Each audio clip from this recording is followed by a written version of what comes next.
রাধে রাধে বন্ধুরা, আজকে আমাদের বকখালিতে দ্বিতীয় দিন। আগের দিন তো কপালের দোষ দিয়ে দিতে যেমন তেমন ভাবে দিনটা কেটে গিয়েছিল, সেটা তোমরা আগের মিনি ব্লগে দেখেইছো। দিনের দিন এসেই যেহেতু তোমাদেরকে কিছুই সেভাবে দেখিয়ে উঠতে পারিনি, সেইভাবে দেখিয়ে উঠতে পারিনি মানে আমাদের হোটেলের ঘরগুলো আর কি। তাই সকালে স্নানে যাওয়ার আগে মিনি ব্লগে একটা মিনি ট্যুর দিয়ে দিলাম। আমাদের ঘরটা যেমন দেখছো, দিদিভাইদের ঘরটাও অ্যাজ ইট ইজ সেম। ঘর দেখানো তো শেষ, এবার চলো তোমাদের বাইরেটা মানে লনটা দেখিয়ে দিই, আর আশপাশটাও দেখিয়ে দিই। আশপাশ বলতে এইটুকুই, আর বিশেষভাবে তেমন কিছু দেখানোর নেই। এই যে ঝাঁটাটা, এটা হোটেলেরই, ভেবো না আমরা নিয়ে এসেছি বাড়ি থেকে বয়ে বয়ে। না না, তোমাদের দোষ দিচ্ছি না। অনেকে এমন ম্যানিয়াগ্রস্ত লোকজন আছে যে কদিনের জন্য ঘুরতে গেলে বাড়ি থেকে পুরো সংসারটাই পারলে প্রায় তুলে নিয়ে যায়।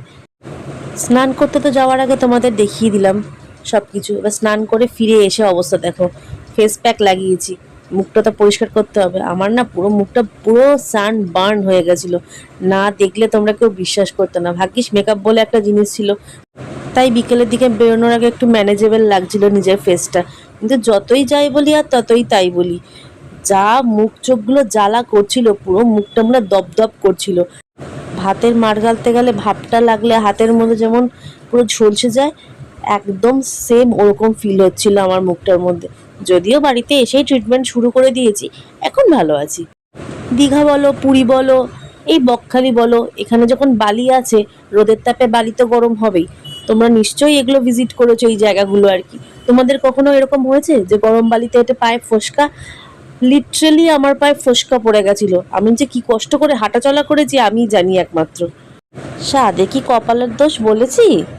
সেজেগুজে বিকেলবেলা যে বেরোলাম সেটা তোমরা দেখলে, আর এসেছিলাম সেই দোকানটাতে, সেই যে দোকানটাতে আমরা সকালবেলা ব্রেকফাস্ট করেছিলাম। ব্রেকফাস্টের কোনো ক্লিপই তোমাদেরকে দেখাতে পারিনি, কারণ ফোন নিয়ে আমরা আসিনি। দীঘার মতো বা পুরীর মতো এখানে তেমন স্টল বসে না ডাবের, যাদের কাছে আমরা ফোন বা ঘরের চাবি এগুলো রেখে যেতে পারি। আর সন্ধ্যেবেলা এক কাপ চা খেয়ে একটু ঢং চং করে ছবি টবি তুলে আবার সেই দোকানেই ফিরে এলাম। এখন দেখো একটুখানি পিৎজা খাচ্ছি, একটু বার্গার খাচ্ছিলাম। নিয়েছিলাম এক প্লেট মোমো।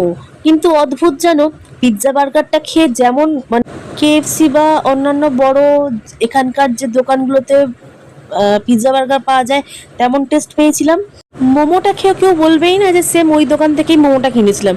কি জঘন্য খেতে ছিল, ভেতরে তো কোনো স্টাফিংই ছিল না, পুরো প্লেন ফাঁকা। আর স্যুপটা মোটামুটি ছিল, কিন্তু সবজিতে ভরা ছিল। শেষে মোমোগুলো আমরা কাঁকড়ার ঝোল দিয়ে খেয়েছিলাম, তাতে একটু খেতে বেটার লাগছিল। আর বকখালির মতো জায়গায় কাঁকড়া বলো বা মাছের যে কোনো আইটেম বলো, সুপারব হয়। এটাই ছিল আমাদের রাতের মেনু সেদিনকার। And yes, that is for today. By.